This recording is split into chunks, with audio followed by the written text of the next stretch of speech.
En 1877, Elena Blavatsky fit une découverte stupéfiante, le secret le mieux gardé de l'humanité. Dans un monastère reculé du Tibet, elle rencontra des êtres ayant transcendé la condition humaine, les maîtres ascensionnés.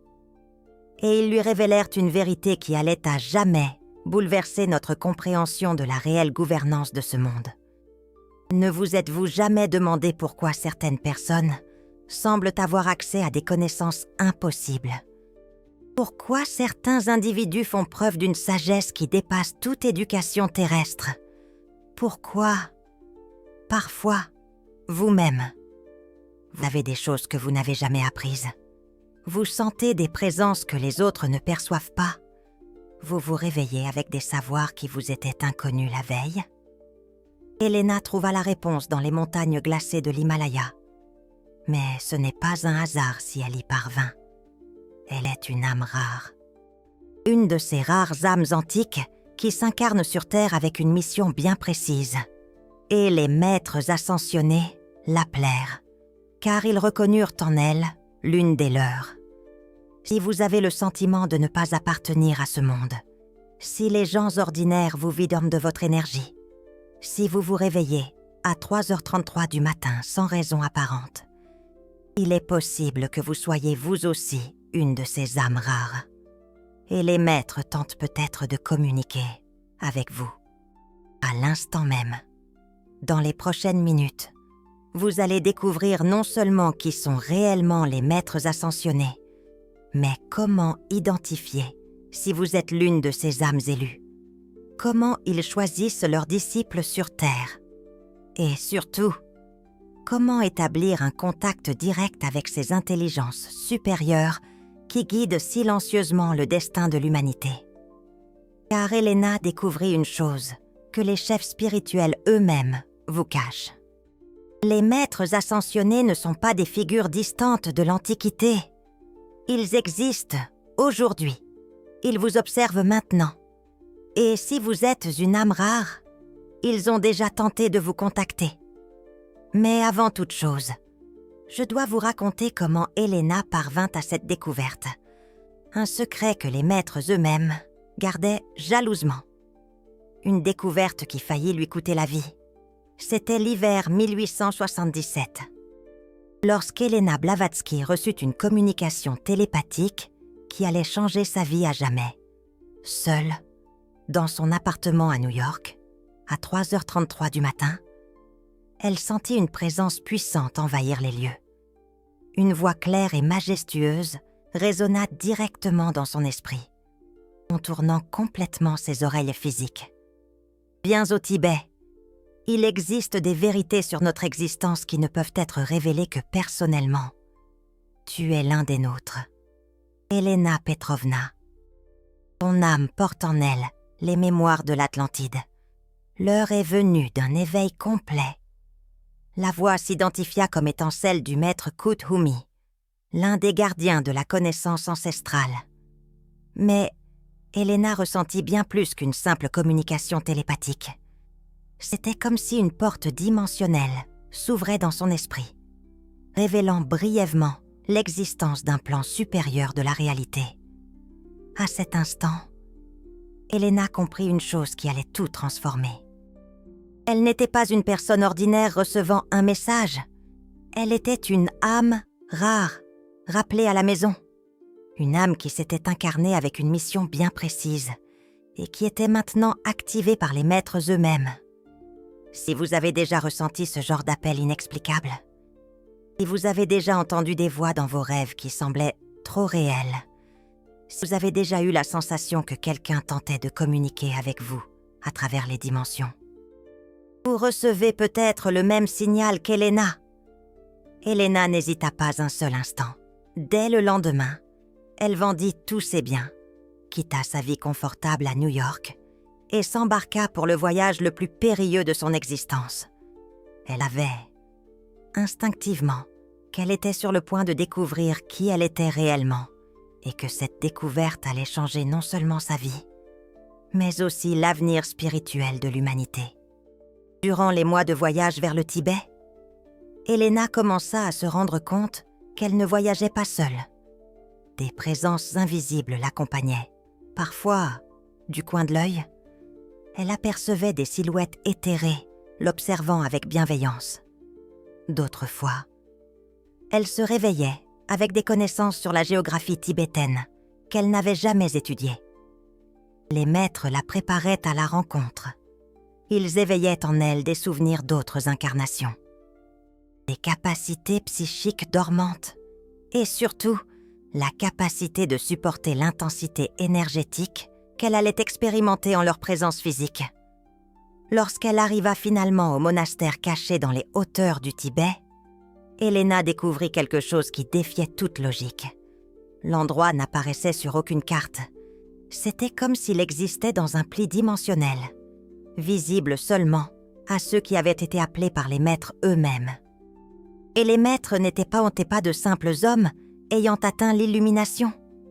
Quand Elena les vit pour la première fois, son esprit eut du mal à comprendre ce qu'il voyait. C'étaient des êtres d'une beauté et d'une majesté indescriptibles, rayonnant une lumière subtile qui semblait émaner de l'intérieur de leurs cellules. Ils avaient complètement transcendé la condition humaine, mais conservaient des corps physiques par choix. Des âmes ayant achevé tous les cycles évolutifs de la Terre, maîtrisant toutes les leçons que la matière pouvait enseigner, mais ayant choisi de rester pour guider les âmes plus jeunes, le maître Morya fut le premier à s'approcher d'Elena. Sa présence était à la fois puissante et infiniment compatissante. Lorsqu'il parla, ses mots semblèrent surgir simultanément dans l'air et dans l'esprit d'Elena. « Elena Petrovna, âme antique de l'Atlantide, sois la bienvenue. » De retour à la maison, nous sommes ceux qui ont déjà parcouru tous les chemins que l'humanité doit encore emprunter. Nous avons transcendé la mort, maîtrisé les lois de la matière et sommes devenus des consciences libres. Mais nous avons choisi de rester pour aider nos frères plus jeunes. À cet instant, Elena comprit quelque chose de révolutionnaire. Les maîtres n'étaient pas des figures mythiques ou symboliques. C'étaient des êtres réels, avec des personnalités distinctes, qui avaient choisi de sacrifier leur liberté cosmique pour servir de guide silencieux à l'évolution humaine. Tu as toujours su que tu étais différente, n'est-ce pas ? Demanda le maître Kuthumi, apparaissant aux côtés de Morya comme s'il s'était matérialisé depuis l'air. Tu as toujours senti que tu appartenais à un endroit plus grand, plus élevé. Cela est dû au fait que tu es l'un des nôtres, Elena. Une âme rare, incarnée avec une mission bien spécifique. Elena sentit des larmes couler sur son visage. Enfin, quelqu'un comprenait la solitude cosmique qu'elle portait depuis son enfance. La sensation d'être éternellement déplacée, d'observer l'humanité comme si elle était une visiteuse d'un autre monde. Elena découvrit qu'il existe une hiérarchie spirituelle complète gouvernant secrètement l'évolution de la planète Terre. Une organisation cosmique si vaste et sophistiquée que tout gouvernement terrestre semblerait primitif en comparaison. Au sommet de cette hiérarchie se trouvent les maîtres ascensionnés, des êtres d'une puissance inimaginable, qui ont transcendé toutes les limitations de la matière physique. Ils peuvent manifester des objets à partir de rien, grâce à la pure force de leur volonté. Ils peuvent voyager instantanément entre les dimensions. Ils peuvent lire les pensées de n'importe qui sur Terre. Et ils peuvent influencer les événements historiques, sans laisser la moindre trace de leur intervention. Mais voici le secret qui a tout changé pour Elena Blavatsky. Ces maîtres ascensionnés n'interviennent pas directement dans les affaires humaines, car cela violerait le libre arbitre de l'humanité. Au lieu de cela, ils travaillent à travers un système élaboré de disciples, spécialement choisis. Ces disciples sont des âmes rares, des êtres avancés, qui se sont incarnés sur Terre, avec une pleine conscience de leur mission cosmique. Ils naissent avec des capacités psychiques actives, des souvenirs de vie passée accessibles et une connexion directe avec la sagesse des maîtres. Et Elena Blavatsky a découvert quelque chose qui l'a profondément choquée. Elle était elle-même l'une de ses disciples choisies, non pas par hasard ou par chance, mais parce qu'elle s'était portée volontaire pour cette mission, avant même de naître sur cette terre. Tu es ici, Elena, parce que tu as fait une promesse, expliqua le maître Kuthumi. Il y a des millénaires, quand l'Atlantide était sur le point d'être détruite, tu as juré que tu reviendrais, quand l'humanité serait prête pour le prochain saut évolutif. Ce moment est arrivé. Vous vous souvenez quand j'ai dit que certaines personnes semblaient avoir accès à des connaissances impossibles? Elena Blavatsky a découvert que ces personnes sont des âmes rares, incarnées. Chacune d'elles maintient une connexion télépathique, constante, avec un maître spécifique. Elles reçoivent des inspirations, des intuitions et des orientations directes. Mais elles ont rarement conscience de l'origine de cette communication. C'est pourquoi vous savez parfois des choses, sans les avoir apprises. C'est pourquoi vous sentez parfois que quelqu'un chuchote des vérités dans votre esprit, pendant votre sommeil. C'est pourquoi vous ressentez cette nostalgie inexplicable, comme si vous aviez quitté un foyer très lointain pour venir accomplir une mission sur cette planète. Le maître Kuthumi a révélé à Elena Blavatsky comment fonctionne le processus de sélection des disciples. Et cela va vous glacer le sang. Nous observons les âmes pendant de nombreuses incarnations. Nous identifions celles qui font preuve de pureté d'intention, de courage spirituel et de capacité à sacrifier l'ego en faveur du bien commun. Mais surtout, nous reconnaissons celles qui portent la marque des âmes rares. « Et quelle est cette marque ?» demanda Elena Blavatsky, sentant que la réponse allait tout changer. « Ce sont les signes que vous appelez coïncidence, » répondit Maître Moria, apparaissant silencieusement à côté d'eux. Se réveiller, toujours aux mêmes heures sacrées, voir des chiffres se répéter constamment, sentir que les personnes ordinaires drainent votre énergie vitale, avoir des rêves qui deviennent ensuite réalité, savoir des choses sur des personnes que vous venez de rencontrer, sentir des présences invisibles vous observer. Elena Blavatsky sentit son cœur s'accélérer. Chaque mot décrivait parfaitement son expérience de vie. Et elle comprit quelque chose d'extraordinaire. Si vous écoutez ceci et que vous reconnaissez ces signes dans votre propre vie, les maîtres pourraient essayer de communiquer avec vous aussi. Mais Elena, continua Kuthumi, tu dois comprendre que tous ceux qui présentent ces signes ne sont pas des âmes rares authentiques. Il existe différents niveaux de sensibilité spirituelle.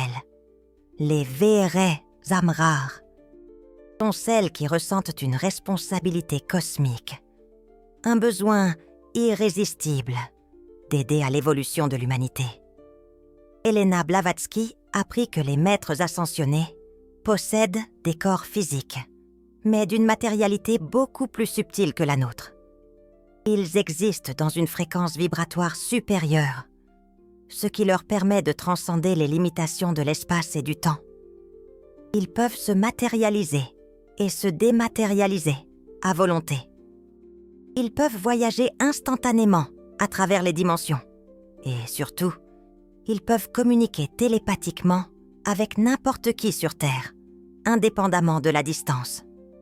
Mais voici le secret que les propres maîtres ont révélé à Elena Blavatsky sur la façon dont ils communiquent avec nous. Ils ne le font pas par le biais de messages dramatiques ou d'apparitions spectaculaires.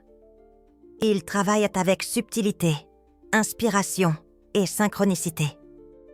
Quand une âme rare est prête à recevoir des conseils, expliqua Kuthumi, nous plantons des idées dans son esprit pendant son sommeil. Nous créons des coïncidences qui la dirigent vers les bonnes personnes, au bon moment. Nous intensifions son intuition pour qu'elle sache instinctivement quel chemin suivre. C'est pourquoi vous vous réveillez parfois avec des intuitions révolutionnaires sur votre vie. C'est pourquoi vous trouvez exactement l'information dont vous aviez besoin, au moment parfait. C'est pourquoi vous sentez que vous êtes guidé par une intelligence supérieure, même lorsque votre esprit rationnel essaie de le nier. Pendant les mois qu'elle a passés dans le monastère secret, Elena Blavatsky a été initiée aux méthodes que les maîtres utilisent pour communiquer avec leurs disciples dans le monde. Des techniques précises qui permettent d'établir un contact direct avec ces intelligences supérieures. Et elle a appris quelque chose qui allait tout changer. Toute âme rare, authentique, peut maîtriser ces techniques. « Elena », dit le Maître Jésus, apparaissant pour la première fois en sa présence physique. « Tu vas enseigner ces techniques au monde. Mais attention, seules les âmes rares authentiques réussiront à les appliquer. Pour les autres, ce ne seront que des exercices mentaux, sans résultat. » La première méthode qu'Elena Blavatsky a apprise fut la communication par l'écriture automatique. Les maîtres expliquèrent que, lorsque l'esprit conscient est complètement apaisé, ils peuvent utiliser directement le système nerveux de la personne pour transmettre des informations. C'était comme si le maître prenait le contrôle temporaire de sa main pour écrire des messages. Elena Blavatsky passa des semaines à s'entraîner. Au début, elle ne recevait que des mots isolés ou des phrases dénuées de sens. Mais progressivement, elle commença à recevoir des messages complets, écrits dans une calligraphie qui n'était pas la sienne, contenant des informations qu'elle n'avait jamais étudiées. « La clé, expliqua Kuthumi, est de vider complètement l'esprit, sans attente, sans peur, sans contrôle. Lorsque vous devenez un canal pur, nous pouvons couler à travers vous. » Mais les maîtres révélèrent à Elena Blavatsky quelque chose d'encore plus extraordinaire. Ils possèdent une technologie spirituelle avancée qui leur permet de projeter des images, des sons et même des expériences complètes, directement dans l'esprit des disciples. Elena Blavatsky apprit que bon nombre des grandes découvertes scientifiques, artistiques et philosophiques de l'humanité furent en réalité des inspirations transmises par les maîtres. « Vous pensez qu'Einstein a découvert la relativité tout seul ?» demanda le maître Saint-Germain, se matérialisant dans une explosion de lumière violette. « Vous pensez que Mozart composait ses symphonies à partir de rien ? Vous pensez que les grands mystiques sont parvenus à leur révélation uniquement par la méditation ?» Elena Blavatsky fut choquée par l'implication.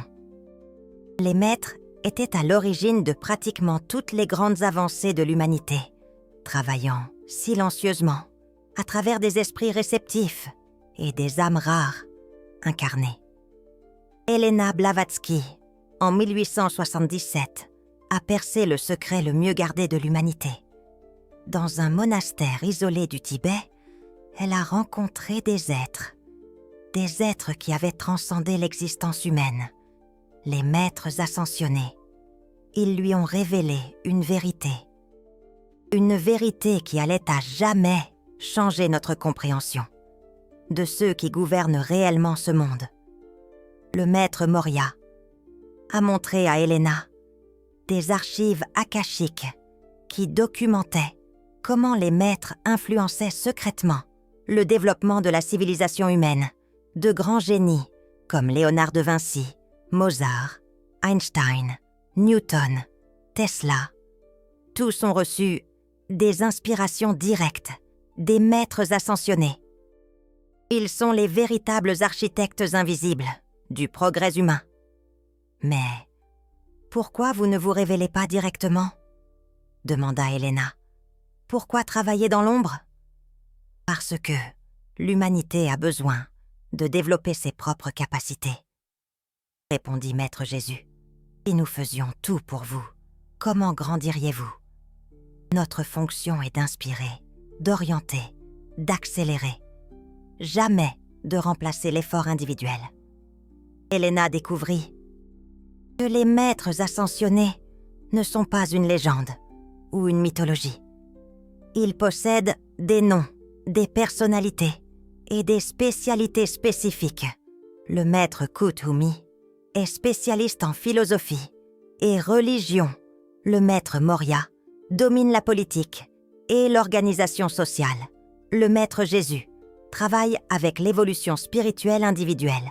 Le maître Saint-Germain se spécialise en alchimie et transformation. Et il existe beaucoup d'autres. Chacun responsable d'aspects différents du développement humain. Chaque maître a sa propre fréquence énergétique, sa propre signature vibratoire. Quand ils se communiquent, Elena pouvait identifier immédiatement qui parlait, pas par les mots, mais par la qualité unique de l'énergie qu'ils émanaient. Mais ce qui a le plus impressionné Elena fut de découvrir que les maîtres possèdent une mission cosmique beaucoup plus vaste. Elle ne l'avait jamais imaginée. Ils ne travaillent pas seulement avec la Terre. Ils font partie d'une fraternité galactique qui guide l'évolution spirituelle dans d'innombrables planètes, systèmes solaires et dimensions. La Terre n'est qu'une des nombreuses écoles cosmiques sous notre supervision, expliqua le maître Kuthumi, tout en projetant des images holographiques d'autres mondes en développement. Il existe des civilisations dans des milliers de planètes, passant par les mêmes défis évolutifs que vous affrontez. Elena vit quelque chose qui changea complètement sa perspective sur l'humanité. Dans d'autres mondes, elle observa des êtres à différents stades d'évolution. Certains luttaient encore avec les guerres et la destruction, comme la Terre. D'autres avaient transcendé la violence et vivaient en harmonie totale, et les plus avancés étaient devenus pure conscience. Tout comme les maîtres, vous n'êtes pas seuls dans l'univers, dit Maître Jésus, et vous n'êtes pas les seuls passant par un éveil spirituel. C'est une époque de transformation cosmique. Multiples civilisations évoluent simultanément. Les maîtres révélèrent à Elena que l'humanité traverse un moment crucial de son évolution. Nous nous approchons d'un saut évolutif qui nous permettra de transcender les limitations de la matière physique et de développer des capacités que nous considérons aujourd'hui comme impossibles dans les prochaines décennies. Prophétisa Maître Saint-Germain. Vous verrez des enfants naître avec des capacités psychiques totalement développées. Vous verrez des adultes redécouvrir des capacités télépathiques dormantes. Vous verrez l'humanité se souvenir de qui elle est réellement. Et les maîtres travaillent intensivement pour préparer les âmes rares à mener cette transformation. C'est pourquoi vous pouvez ressentir des changements accélérés dans votre vie. C'est pourquoi vous pouvez développer des sensibilités que vous n'aviez pas avant. C'est pourquoi vous pouvez être appelé à vous éveiller complètement. Elena apprit que chaque personne sur Terre a un maître spécifique, responsable de son évolution spirituelle. La plupart des gens n'ont pas conscience de cette orientation constante. Mais ceux qui développent une sensibilité spirituelle peuvent établir un contact conscient avec leur maître personnel. Le maître Kuthumi enseigna à Elena les techniques précises pour identifier et contacter le maître personnel de chaque personne. Et ces techniques sont tellement puissantes qu'elles peuvent changer votre vie complètement si vous les appliquez avec sincérité. La première étape est de purifier l'esprit à travers la méditation quotidienne, mais pas n'importe quel type de méditation.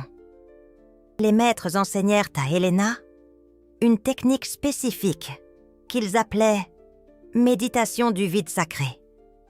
Vous devez vous asseoir en silence tous les jours, à la même heure, de préférence à 5h55 du matin, et vider complètement votre esprit pendant exactement 33 minutes.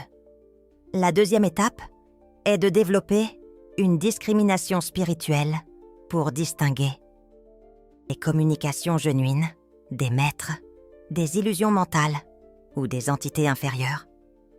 Elena apprit que les vrais maîtres ne flattent jamais l'ego, ne promettent jamais des pouvoirs instantanés, ne demandent jamais d'adoration.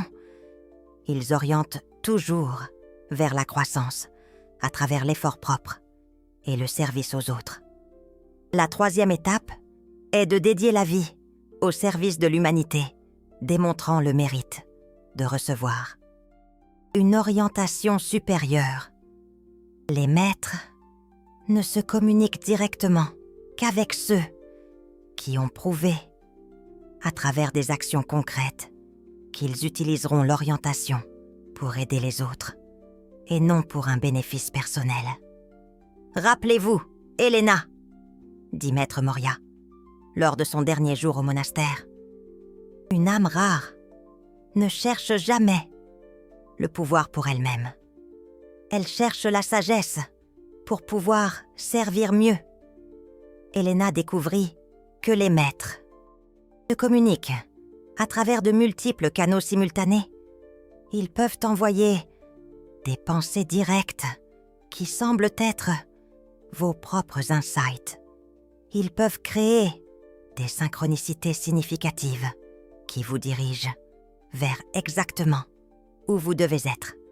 Ils peuvent influencer vos rêves avec des symboles et des messages codifiés. Et quand cela est absolument nécessaire, ils peuvent même apparaître physiquement. Mais ils ne violent jamais le libre arbitre. Ils offrent une orientation constante, mais chaque personne doit choisir consciemment de suivre ou d'ignorer. Et voici quelque chose de crucial qu'Elena a appris. Plus vous suivez l'orientation des maîtres, plus elle devient claire durant son séjour au Tibet. Elena présencia des démonstrations extraordinaires des pouvoirs des maîtres qui changèrent pour toujours sa compréhension sur les lois de la réalité. Elle vit le maître Moria matérialiser une tasse de thé à partir de rien, simplement en focalisant sa volonté sur la manifestation. Vit le maître Kuthumi guérir une blessure grave instantanément à travers le toucher. Vit des maîtres léviter en méditation profonde et communiquer télépathiquement à travers des continents. Ce ne sont pas des miracles, expliqua Saint-Germain. Ce sont des applications conscientes des lois naturelles que vous ne comprenez pas encore complètement. Toute âme rare peut développer ses capacités quand elle transcende les limitations de la mente matérielle. Mais les maîtres expliquèrent quelque chose de fondamental à Elena. Ces pouvoirs ne sont pas l'objectif final. Ils sont seulement des outils au service de l'évolution spirituelle. Le véritable objectif est que chaque âme développe l'amour inconditionnel, la sagesse illimitée et le pouvoir créatif conscient. Quand cela arrive naturellement, l'âme devient un maître ascensionné. Elena apprit que le chemin pour devenir un maître ascensionné est ouvert à toute âme rare, authentique. Il existe différents degrés de maîtrise. Certains conservent des corps physiques parmi nous. D'autres existent comme des consciences pures. Et les plus élevés sont devenus un avec la conscience cosmique. Tous les maîtres maintiennent une connexion amoureuse constante avec l'humanité, travaillant inlassablement pour accélérer notre évolution. Le maître Kuthumi révéla une prophétie frissonnante. Dans les prochaines décennies, beaucoup de personnes développeront des capacités psychiques et une communication directe avec les maîtres. L'humanité entre dans une ère d'éveil spirituel en masse. Les âmes rares de cette époque sont venues pour mener cette transformation. Elles portent des codes spirituels qui seront activés à mesure que la fréquence planétaire s'élève. Comme une mélodie céleste qui résonne au plus profond de leur être. Elena a pris 3 pratiques essentielles pour accélérer l'éveil. Premièrement, la méditation quotidienne à 5h55 du matin pendant exactement 33 minutes. Un moment sacré de connexion. Deuxièmement, l'étude de la doctrine secrète et des textes hermétiques pour percer les mystères de l'univers. Troisièmement, le service altruiste, constant pour démontrer le mérite. Un acte d'amour inconditionnel envers le prochain. Elena découvrit comment distinguer les maîtres authentiques des entités fausses, les vrais. Maîtres ne flattent jamais l'ego, ne promettent jamais de pouvoir instantané. Les communications genuines élèvent le caractère et apportent la paix. Les communications fausses enflamment l'ego et créent de l'agitation mentale. Une sagesse essentielle pour naviguer les eaux troubles de la spiritualité. Elena reçut sa mission finale des maîtres, retourner dans le monde occidental et révéler publiquement, pour la première fois dans l'histoire, l'existence des maîtres ascensionnés. L'humanité était prête pour cette révélation qui préparerait les âmes rares à la prochaine évolution. Un tournant décisif dans l'histoire de la conscience. Avant de partir, Elena reçut une bénédiction spéciale des maîtres, la capacité de maintenir une communication télépathique constante avec eux, lui permettant de recevoir des orientations directes tout en accomplissant sa mission dans le monde. Un lien indéfectible. Si vous avez senti votre âme vibrer avec cette révélation, YouTube a ce petit cœur doré juste en dessous, le super thanks, quand vous reconnaissez la présence des maîtres à travers ce geste. Vous créez un pont énergétique qui facilite votre propre communication avec ces êtres supérieurs. Ce n'est pas une question de valeur matérielle, c'est une question d'intention pure, d'honorer ceux qui ont dédié leurs existences éternelles à nous guider sur le chemin de la lumière. Un acte de reconnaissance. Le maître Kut-Umi donna à Elena une dernière orientation. Les maîtres existent pour servir, jamais pour être servis. Le chemin de la maîtrise est ouvert à tous. Mais seules les âmes rares authentiques ont le courage de le parcourir jusqu'à la fin. Une invitation à l'humilité et au dévouement. Rappelez-vous toujours, vous n'êtes pas seul dans votre parcours spirituel. Les maîtres sont toujours disponibles pour ceux qui les cherchent avec un cœur pur et l'intention de servir. Un phare dans l'obscurité. Elena passa le reste de sa vie à transmettre les enseignements des maîtres. Aujourd'hui, plus d'un siècle plus tard. Ces enseignements continuent de réveiller les âmes rares, parce que la vérité sur les maîtres ascensionnés est une réalité vivante qui peut transformer votre vie, maintenant même. Quel maître ascensionné vous sentez-vous le plus proche de vous? Écrivez-le dans les commentaires. Votre réponse peut être le premier. Pas conscient pour établir une communication directe avec ces gardiens éternels de la sagesse universelle. Une connexion qui transcende le temps et l'espace. Elena apprit que le chemin pour devenir un maître ascensionné est ouvert à tous. Ce n'est pas un privilège exclusif de quelques élus. C'est le destin naturel de toute âme qui consacre ses incarnations à la croissance spirituelle et au service de l'humanité. Une promesse d'espoir et de potentiel infini. Les maîtres révélèrent à Elena qu'il existe différents degrés de maîtrise. Certains maîtres conservent encore des corps physiques et vivent secrètement parmi nous. D'autres ont complètement transcendé la nécessité de corps physiques et existent comme des consciences pures. Et les plus élevés sont devenus un avec la conscience cosmique universelle. Une hiérarchie d'êtres illuminés. Mais Elena découvrit que tous les maîtres, indépendamment de leur degré, maintiennent une connexion amoureuse avec l'humanité. Ils n'abandonnent jamais ceux qui marchent derrière eux. Au contraire, ils travaillent inlassablement pour accélérer l'évolution de toutes les âmes sur Terre. Un engagement inébranlable. Le maître Kut-Umi révéla à Elena une prophétie sur l'avenir de l'humanité. Il dit que dans les prochaines décennies, beaucoup de personnes développeront naturellement des capacités psychiques et la capacité de communiquer avec les maîtres. L'humanité entre dans une ère d'éveil spirituel en masse. Un avenir radieux, rempli de potentiel. Elena apprit que chaque personne peut accélérer son propre éveil grâce à des pratiques spécifiques. La première pratique est la méditation quotidienne pour apaiser l'esprit et ouvrir les canaux de communication supérieurs. Un outil puissant pour se connecter à l'intérieur. La deuxième pratique est l'étude des enseignements spirituels pour développer le discernement, une quête de la vérité et de la sagesse. La troisième pratique est le service altruiste pour démontrer le mérite de l'orientation supérieure. Un acte d'amour et de dévouement. Mais les maîtres alertèrent Elena sur un piège courant. Beaucoup de personnes cherchent à contacter les maîtres par curiosité ou par désir de pouvoir personnel. Ces motivations impures bloquent automatiquement la communication véritable. Seuls ceux qui cherchent des conseils pour mieux servir l'humanité reçoivent une réponse des vrais maîtres. Une leçon d'humilité et d'altruisme. Elena découvrit qu'il existe une différence fondamentale entre les maîtres ascensionnés authentiques et les entités inférieures qui se font passer pour des maîtres.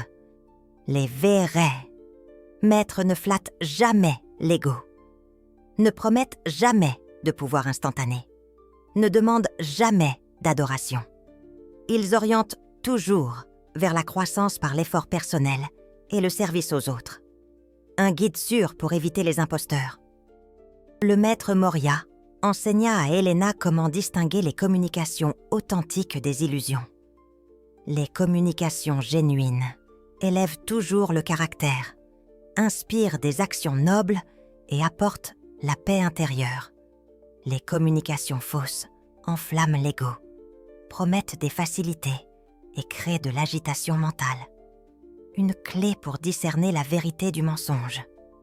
Elena apprit que les maîtres travaillent principalement par l'inspiration. Ils donnent rarement des ordres directs. Au lieu de cela, ils inspirent des idées, ouvrent des opportunités et créent des circonstances qui permettent aux disciples de découvrir par lui-même le chemin correct. Une approche subtile et respectueuse. Pendant ses derniers jours au Tibet, Elena reçut sa mission spécifique des maîtres. Ils lui demandèrent de retourner dans le monde occidental et de commencer à divulguer publiquement l'existence des maîtres ascensionnés. Jusqu'alors, cette connaissance était gardée dans un secret absolu, un moment décisif dans l'histoire spirituelle. Les maîtres expliquèrent que l'humanité avait suffisamment évolué pour recevoir cette révélation. L'heure était venue de préparer consciemment la prochaine phase de l'évolution humaine, et Elena serait la pionnière responsable de planter les graines de cette connaissance dans le monde moderne. Un appel à l'action et à la transformation avant de partir. Elena reçut une bénédiction spéciale des maîtres. Ils la dotèrent de la capacité de maintenir une communication télépathique constante avec eux, indépendamment de la distance physique. Cela lui permettrait de continuer à recevoir des orientations directes tout en accomplissant sa mission dans le monde. Un lien éternel et une source de sagesse infinie. Le maître Kuthumi donna à Elena une dernière orientation. Rappelez-vous toujours que les maîtres existent pour servir. Passe pour être servi. Quiconque développe le même dévouement au bien de l'humanité peut se joindre à nous. Le chemin est ouvert à tous. Si vous avez senti votre âme vibrer avec cette révélation, YouTube a ce cœur doré juste là, le Super Thanks. Lorsque vous reconnaissez la présence des maîtres à travers ce geste, vous créez un pont énergétique qui facilite votre propre communication avec ces êtres supérieurs. Il ne s'agit pas du montant, mais de l'intention pure d'honorer ceux qui ont dédié leurs existences à nous guider. Et souvenez-vous toujours des paroles finales qu'Elena Blavatsky a reçues des maîtres. Vous n'êtes pas seul dans votre cheminement spirituel. Il existe une hiérarchie d'amour travaillant constamment pour accélérer votre évolution. Les maîtres sont toujours disponibles pour ceux qui les cherchent, avec un cœur pur et l'intention de servir. Les secrets que j'ai révélés aujourd'hui ne sont que le début. Il existe beaucoup plus de connaissances qui attendent ceux qui démontrent être prêts à les recevoir. Les maîtres observent, orientent et bénissent tous ceux qui empruntent sincèrement le chemin de la lumière. Elena Blavatsky a passé le reste de sa vie à transmettre les enseignements qu'elle a reçus des maîtres.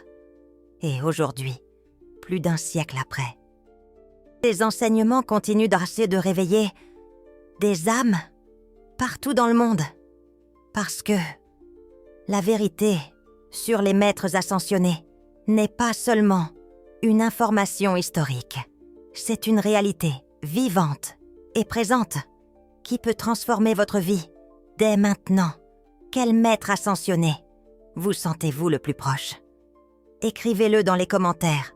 Votre réponse pourrait être le premier pas vers l'établissement d'une communication consciente avec ces gardiens de la sagesse universelle